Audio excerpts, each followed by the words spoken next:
नमस्कार, मैं छत्तीसगढ़ अखबार के YouTube चैनल इंडिया आजकल के स्टूडियो से सुनील कुमार।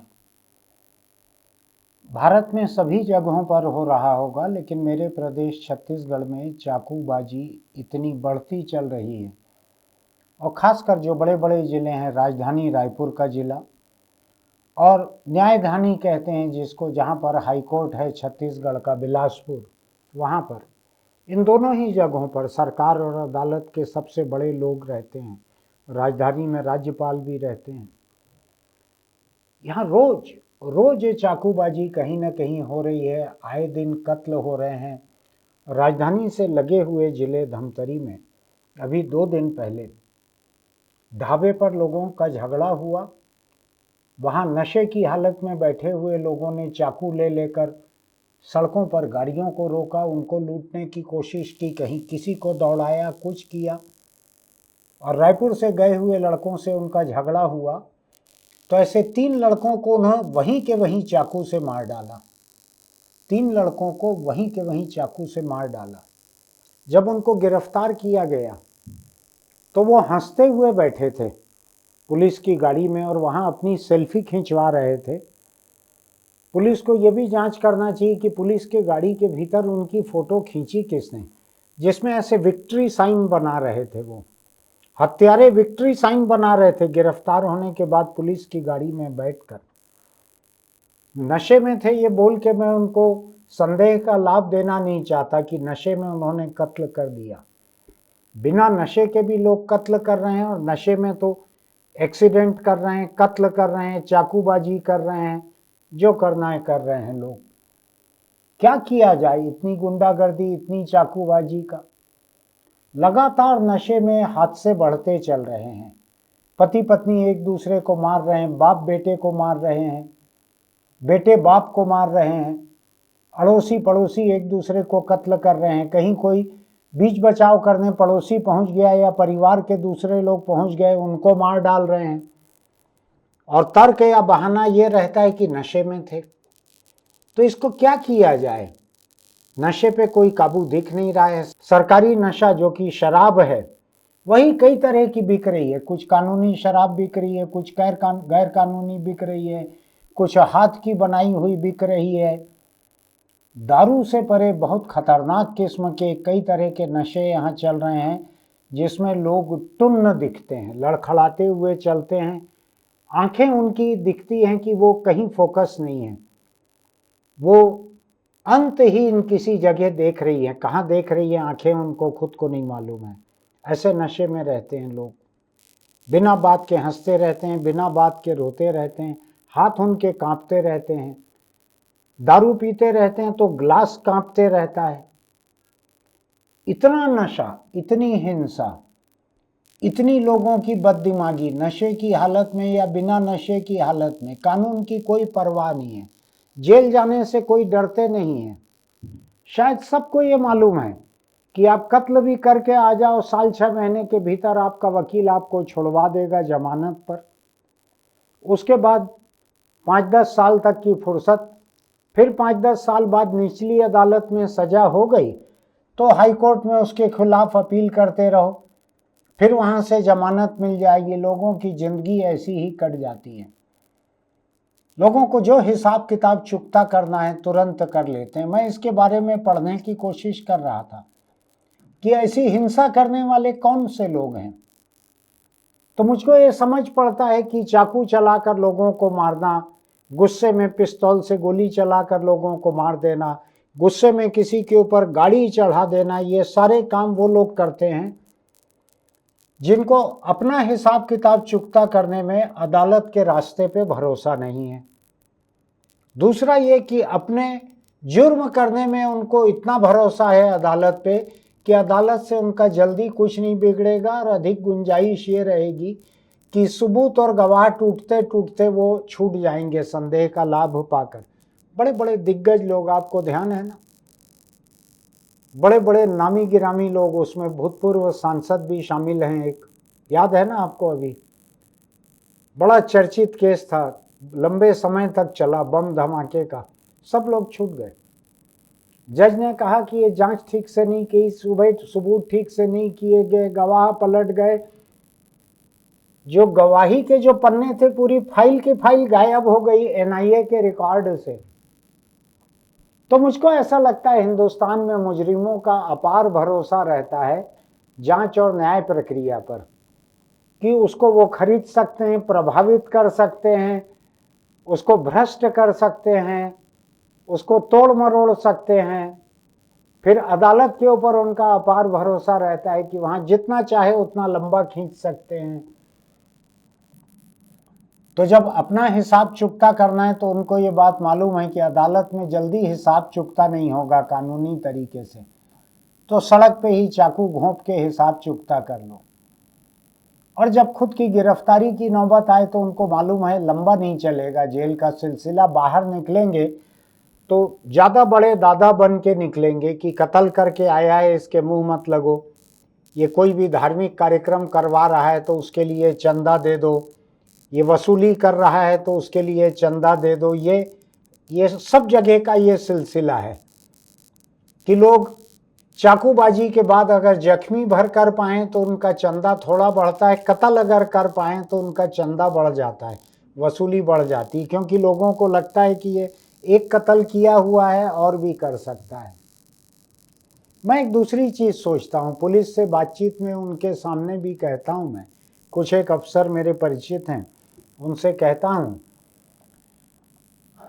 पहला कानून तोड़ते हैं लोग सड़क पर ट्रैफिक में, बिना गाड़ी सीखे चलाते हैं, बिना लाइसेंस चलाते हैं, बिना नंबर प्लेट चलाते हैं, दुपहिए पे 3 लोग बैठ के चलाते हैं, आड़ा तिरछा चलाते हैं, अंधाधुंध हॉर्न बजाते चलाते हैं, सायरन लगा लेते हैं, साइलेंसर को फाड़ लेते हैं। पहला कानून तोड़ते हैं लोग सड़कों का, ट्रैफिक का। मेरा ऐसा मानना है कि अगर वहीं पर लोगों के ऊपर कार्रवाई हो जाए तो चाकू चलाने की नौबत भी कम आएगी। अगर बिना नंबर प्लेट गाड़ी चलाते किसी को रोकें और पता लगे लाइसेंस भी नहीं है, इंश्योरेंस भी नहीं है, कुछ भी नहीं है, आड़ा तिरछा भी चला रहे थे, 3 लोग चला रहे थे, अगर इन तीनों की पूरी जांच पड़ताल हो जाए, पुराने मामले देख लिए जाएं, इनके घर वालों को बुला लिया जाए, उनसे अंडरटेकिंग लिखवाई जाए कि दोबारा ऐसा नहीं करेंगे, तो मेरा मानना है कि अगला जुर्म करने का उनका हौसला थोड़ा सा तो कम होगा। लेकिन मेरे प्रदेश में पुलिस का हौसला नहीं है ट्रैफिक के चालान करने का, ट्रैफिक वायलेशन को रोकने का। मैं अभी आ रहा हूँ, एक काम से गया था एक सरकारी ऑफिस, तो राजधानी रायपुर की जिला अदालत के बीच से होकर गया था। जरा वहीं पर एक मुजरिम ने एक वकील के ऊपर चाकू से हमला किया और मेरे सामने एक दूसरा मुजरिम उसी के जैसा, उसने मोटरसाइकिल अड़ा दी लाके, उसके हुलिये को देख रहा था मैं, चेहरा दिख रहा था नशे में, कुछ नहीं कहा मैंने, चुपचाप निकल गया मैं। जो वकील के ऊपर चाकू लहरा सकता है, मैं तो साधारण से ऐसे कपड़ों में था। मैंने सड़क चलते हुए, बगीचे में, मैदान में, कहीं पर भी नेतागिरी करना बंद कर दिया है। मैं किसी से फ़ोन पर बात करते करते पैदल चलता था और किसी को डांटता था कि यहाँ पे दारू क्यों पी रहे हो, गांजा क्यों पी रहे हो, तो मेरे जो दोस्त टेलीफोन कॉल पे मेरे साथ रहते हैं वो मुझको कहते हैं कि आप घर लौटो सीधा, आप इस जगह पे मत रहो। पुलिस को फ़ोन करता हूँ मैं, पुलिस के सबसे बड़े अफसरों को फ़ोन करता हूँ कि यहाँ पर ऐसा चल रहा है, यहाँ पर लोग दारू पी रहे हैं, यहाँ पर गांजा पी रहे हैं इकट्ठा होकर, महिलाएं घूम रही हैं, गालियाँ बक रहे हैं बुरी तरह से। 30 मिनट 35 मिनट वहाँ खड़े रहता हूँ, कभी पुलिस नहीं आई समय पर। 20-25 मिनट बाद कोई पुलिस की गाड़ी आती है, सायरन बजाते बिना रुके चली जाती है। खराब नौबत है। मैं बतलाता हूँ आपको, मैंने 40-45 साल पहले जब मैं रिपोर्टिंग करता था, उस वक्त शहर में एक सीएसपी होता था और एक एडीएम होता था, छोटे छोटे रहते थे अफसर। एक सीएसपी और एक एडीएम होके पूरे शहर की गुंडागर्दी को, जुर्म को, ट्रैफिक को, इनको बहुत कुछ काबू में कर लेते थे। वो जो 2 अफसर थे उस हैसियत वाले, उस ओहदे वाले, अभी शायद इस शहर में 10-10 अफसर हैं, 10-10 अफसर उस हैसियत के हैं। उनके नीचे भी कई नए थाने खुल गए हैं, बहुत गाड़ियां बढ़ गई हैं, बहुत नेटवर्क बढ़ गया है, सब कुछ बढ़ गया है पुलिस का। लेकिन आज भी जुर्म पकड़ने का जो अधिकतर काम है वो सीसीटीवी कैमरे से और मोबाइल फ़ोन के लोकेशन से, कॉल डिटेल से, इससे हो रहा है। टेक्नोलॉजी से ये जुर्म ज़्यादा पकड़े जा रहे हैं, पुलिस के पकड़े कम पकड़े जा रहे हैं। दूसरा, जिस रफ्तार से चाकूबाजी चल रही है, जिस रफ्तार से नशाखोरी चल रही है, जिस रफ्तार से नशा बेचना चल रहा है, इन सब से एक बात बिल्कुल साफ है, न सिर्फ पुलिस का बल्कि कानून का, सरकार का, कानून का। पुलिस तो उसका एक चेहरा है केवल। इनमें से किसी का कोई खौफ, कोई डर नहीं रह गया। मुझको लगता है शरीफों को तो कोई डर रहना भी नहीं चाहिए, सरकार का, अदालत का, पुलिस का। लेकिन जो मुजरिम है, लगातार जुर्म करते हैं, उनके ऊपर तो थोड़ा डर रहना चाहिए, लेकिन कोई डर दिख नहीं रहा है। जब कातिल पकड़े जा रहे हैं तो उनका सिर आधा मुंडा लिए और जुलूस निकाल के अदालत में पेश कर दिए, ये तो हो रहा है। लेकिन जेब में चाकू ले लेके चल रहे हैं, निकाल के मारते कैसे हैं? कोई घर थोड़ी जाते हैं किचन में कि सब्जी का चाकू लेके आएंगे तब मारेंगे। जेब में लेके घूमते हैं चाकू, शौक से घूमते हैं, वीडियो बनाते हैं, रील बनाते हैं, इंस्टाग्राम पर पोस्ट करते हैं चाकू पिस्तौल लिए हुए। कुछ नहीं बिगड़ रहा है उनका। पता नहीं क्यों मुझको ऐसा लगता है कि पुलिस जो है वो बहुत ज़्यादा कार्रवाई करने से खौफ खा रही है। खुद ही गुंडे खौफ नहीं खा रहे हैं, पुलिस खौफ खा रही है। पुलिस को डर लगता है कि कार्रवाई कहीं ज़्यादा ना हो जाए, कहीं ज़्यादा गुंडों को ना पकड़ लें, कहीं सत्तारूढ़ पार्टी का फ़ोन ना आ जाए कि इसको क्यों पकड़ा है। ऐसा कोई डर, मुझको अघोषित डर दिखता है पुलिस के ऊपर।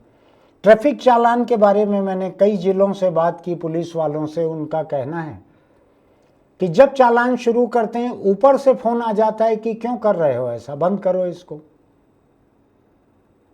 मैं सच कह रहा हूँ, आपसे बढ़ा चढ़ा के नहीं कह रहा हूँ। बहुत बड़े बड़े अफसरों ने मुझको ये बात कही है कि हम ट्रैफिक का चालान शुरू करते हैं और तुरंत ऊपर से फ़ोन आ जाता है। मैंने जानने की कोशिश की कि ऊपर क्या होता है। ईश्वर फ़ोन करता है क्या कि मैं मारना है मेरे को लोगों को, 300 लोगों का कोटा है अभी इस क्वार्टर का, इस क्वार्टर यानी दारू नहीं, इस तिमाही का, इस तिमाही का 300 लोगों का कोटा है सड़क पे मारने का, तुम लोग चालान करोगे तो मैं लाऊंगा कहाँ से? किसी बेकसूर को मार के थोड़ी ले जाऊंगा। ऐसा मुझको लगता है। ऊपर से का मतलब एकदम ऊपर से फ़ोन आता होगा शायद कप्तान साहब को कि ये इतना क्यों जांच पड़ताल कर रहे हो, सभी को हेलमेट पहना दोगे तो हमारे जो वो भैंसा वाले साहब हैं वो लाएंगे किसको?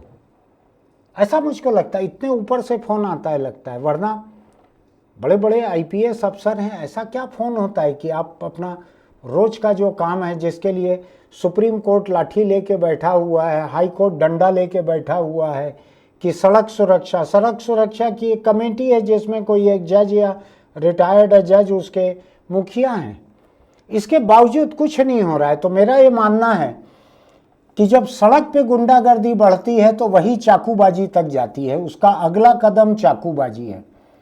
अगर सड़क पे जांच पड़ताल बढ़ जाएगी तो चाकूबाजी कम हो जाएगी, ऐसा मानना है। पुलिस आजमा के देख ले इसको।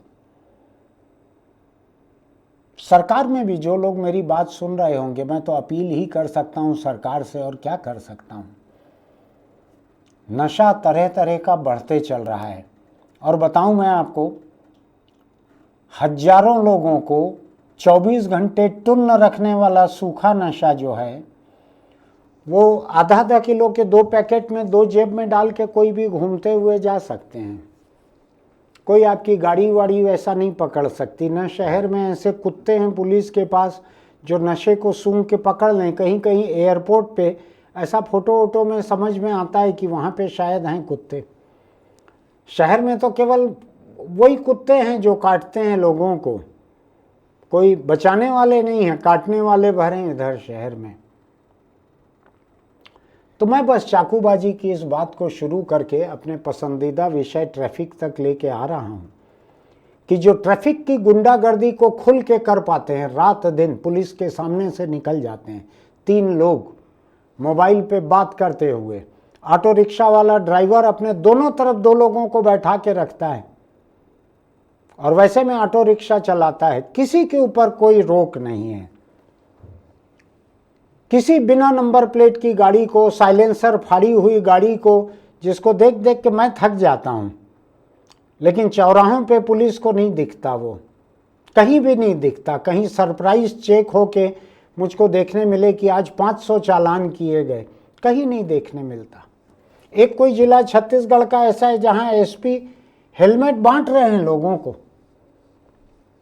जिनको पनिशमेंट मिलना चाहिए उनको रिवार्ड दिया जा रहा है, जिनको दंड मिलना चाहिए उनको इनाम दिया जा रहा है।